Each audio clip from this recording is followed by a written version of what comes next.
ಸ್ನೇಹಿತರೆ, ಟೆಕ್ನೋಡಿ ಯೂಟ್ಯೂಬ್ ಚಾನಲ್ಗೆ ಸ್ವಾಗತ. ನಾನು ಇವತ್ತು ನಿಮಗೆ ಒಂದು ಆ್ಯಂಟಿವೈರಸ್ ಸಾಫ್ಟ್ವೇರ್ನ ಯಾವ ಥರ ಇನ್ಸ್ಟಾಲೇಷನ್ ಮಾಡಬೇಕು ಮತ್ತು ಆ ಆ್ಯಂಟಿವೈರಸ್ ಸಾಫ್ಟ್ವೇರ್ಗಳಿಂದ ನಿಮ್ಗೆ ಏನೇನು ಬೆನಿಫಿಟ್ ಇದೆ ಅನ್ನೋದನ್ನು ನಾನು ಈ ವಿಡಿಯೋ ಮುಖಾಂತರ ನಿಮಗೆ ತಿಳಿಸ್ತಾ ಇದ್ದೀನಿ ಸ್ನೇಹಿತರೆ. ಈಗ ನಾನು ಇವತ್ತು ನಿಮಗೆ ತಿಳಿಸ್ತಕ್ಕಂಥ ಆ್ಯಂಟಿವೈರಸ್ ಯಾವುದು ಅಂತ ಹೇಳಿದ್ರೆ, ನಾನು ಕ್ವಿಕಿಲ್ ಆ್ಯಂಟಿವೈರಸ್ನ ನಿಮಗೆ ಪ್ರಿಫರ್ ಮಾಡ್ತೀನಿ. ಇದರಲ್ಲಿ ಏನಂತ ಹೇಳಿದ್ರೆ, ನಿಮಗೆ ಬೇಸಿಕ್ಕಾಗಿ ಡೇಟಾ ಬ್ಯಾಕಪ್ ಫೆಸಿಲಿಟಿ ಇರುತ್ತೆ, ಆಮೇಲೆ ನೇಟಿವ್ ಬೂಟ್ ಸ್ಕ್ಯಾನ್ ಅಂತ ಆಪ್ಷನ್ಸ್ ಇರುತ್ತೆ. ಅದಾದಮೇಲೆ ನಿಮಗೆ ಸಿಸ್ಟಮ್ನಲ್ಲಿ ಡೇಟಾಸನ್ನು ಸ್ಟೋರೇಜ್ ಮಾಡಿಟ್ಕೊಳ್ಳುತ್ತೆ. ಎಕ್ಸಾಂಪಲ್ ಅಂದರೆ ಇವತ್ತೊಂದು ಯಾವುದೊಂದು ನೀವು ಡೇಟಾ ಡಿಲೀಟ್ ಮಾಡಿರ್ತೀರ, ಅದನ್ನು ಕೂಡ ಸ್ಟೋರ್ ಮಾಡಿ ಇಟ್ಕೊಳ್ಳುತ್ತೆ. ಅದು ಅಂದರೆ ಡೇಟಾ ಡಿಲೀಟ್ ಆದರೂ ಕೂಡ ಡೇಟಾ ಪ್ರೊಟೆಕ್ಷನ್ ಇರುತ್ತೆ ಈ ಆ್ಯಂಟಿವೈರಸ್ಗೆ. ಹಾಗೆ ನಾನು ಕ್ವಿಕಿಲ್ನ ಪ್ರಿಫರ್ ಮಾಡ್ತೀನಿ. ಕ್ವಿಕಿಲ್ನಲ್ಲಿ 2-3 ಥರ ಆ್ಯಂಟಿವೈರಸ್ ಇದೆ. ಒಂದು ಟೋಟಲ್ ಸೆಕ್ಯೂರಿಟಿ, ಆಮೇಲೆ ಇಂಟರ್ನೆಟ್ ಸೆಕ್ಯೂರಿಟಿ, ಆಮೇಲೆ ಪ್ರೋ ಅಂತ 2-3 ವೆರೈಟಿ ಸಾಫ್ಟ್ವೇರ್ಸ್ ಅದರಲ್ಲಿದೆ. ನೀವು ಆದಷ್ಟು ನೀವು ಮನೆಗಳಿಗೆ ಯೂಸ್ ಮಾಡೋ ಥರ ಇದ್ದರೆ ಆ್ಯಂಟಿವೈರಸ್ಗಳನ್ನ ಬೇಸಿಕ್ ಡೆಸ್ಕ್ಟಾಪ್, ಬೇಸಿಕ್ ಲ್ಯಾಪ್ಟಾಪ್ಗಳಿಗೆಲ್ಲ ನೀವು ಕ್ವಿಕಿಲ್ ಪ್ರೋ ಆ್ಯಂಟಿವೈರಸನ್ನು ಯೂಟಿಲೈಸ್ ಮಾಡ್ಕೋಬೋದು. ಅದು ಬಿಟ್ಟರೆ ಸ್ವಲ್ಪ ಇನ್ನು ಜಾಸ್ತಿ ಪ್ರೊಟೆಕ್ಷನ್ ಬೇಕು ಅಂದರೆ ಇಂಟರ್ನೆಟ್ ಸೆಕ್ಯೂರಿಟಿ ಯೂಸ್ ಮಾಡೋದು ಬೆಟರ್ ಇರುತ್ತೆ ಸ್ನೇಹಿತರೆ.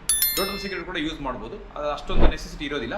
ಅದಕ್ಕಿಂತ ನೀವು ಇಂಟರ್ನೆಟ್ ಸೆಕ್ಯೂರಿಟಿ ಆ್ಯಂಟಿವೈರಸ್ ಯೂಸ್ ಮಾಡ್ಕೊಳ್ಳೋದು ಸಾಕಾಗುತ್ತೆ ನಾರ್ಮಲಾಗಿ.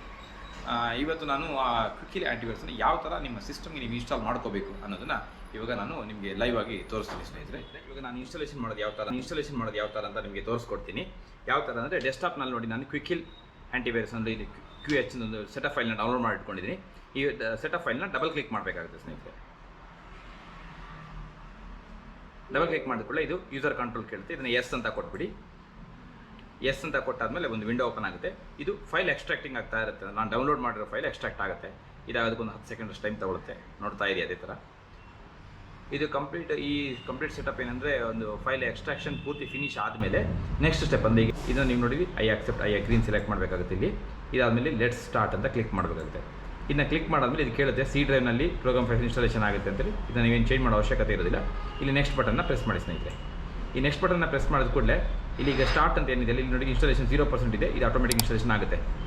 ಈಗ ಆಲ್ರೆಡಿ ನೋಡಿ ಇಲ್ಲಿ ತೋರಿಸ್ತಾ ಇದೆ ನಿಮಗೆ, ನೀವೇನಾದ್ರು ಪರ್ಚೇಸ್ ಮಾಡ್ತೀರಾ ಅಂತ ಕೇಳ್ತೀರಾ. ನಾನು ಆಲ್ರೆಡಿ ಪರ್ಚೇಸ್ ಮಾಡೋದು ಆಲ್ರೆಡಿ ಕ್ವಿಕಿಲ್ ಇರೋದ್ರಿಂದ ಪ್ರೊಸೀಡ್ ಟು ಇನ್ಸ್ಟಾಲೇಷನ್ ಅಂತ ನಾನು ಪ್ರೆಸ್ ಮಾಡ್ತೀನಿ. ಇಲ್ಲಿ ನಿಮಗೆ ಇದು ಏನು ಕೇಳೋದಿಲ್ಲ, ನೆಕ್ಸ್ಟ್ ಮಾತ್ರ ಕೇಳುತ್ತೆ.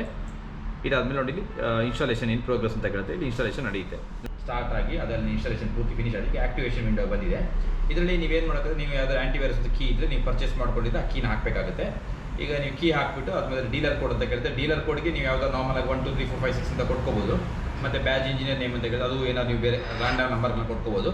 ಕೊಡೋದ್ರ ಮುಖಾಂತರ ನಿಮ್ಮ ಕೆಳಗಡೆ ನೆಕ್ಸ್ಟ್ ಆಪ್ಷನ್ ಇದು ಎನೇಬಲ್ ಆಗುತ್ತೆ. ನೀವು ನೆಕ್ಸ್ಟ್ ಕೊಟ್ಬಿಟ್ರೆ ಕಂಪ್ಲೀಟ್ ಇನ್ಸ್ಟಾಲೇಷನ್ ಫಿನಿಶ್ ಆಗುತ್ತೆ ಸ್ನೇಹಿತರೆ.